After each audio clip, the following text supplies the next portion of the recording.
জানেন তো? এখান থেকে বাবা সূর্যলোকের দূরত্ব হচ্ছে 9,30,00,000 মাইল।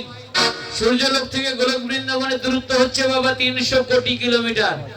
এই জন্য উচ্চস্বরে রাধা নাম করতে হবে, যাতে আমাদের কণ্ঠের সুর বৃন্দাবনে পৌঁছে যায়। খোল করতাল হারমোনিয়াম সব বন্ধ থাকবে, সবাই মিলে জোরে জোরে বলবেন রাধে রাধে রাধে রাধে জয় জয় রাধে। আরো আস্তে, আরো আস্তে।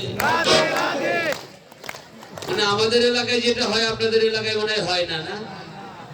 দুই ভাই দুইজনকে বিয়ে করে নিয়ে এসে দুই বোর যখন বেঁধে যায় বাবা, ওইটা মানে আপনাদের দিকে হয় না, এই জন্য কণ্ঠে জোর নেই। যখন ঝগড়া বাঁধে বাবা, তখন কিন্তু আপনাদের কাছে থাকা যায় না। ঠিক ওরকম জোরে জোরে বলেন তো জয় জয় রাধে রাধে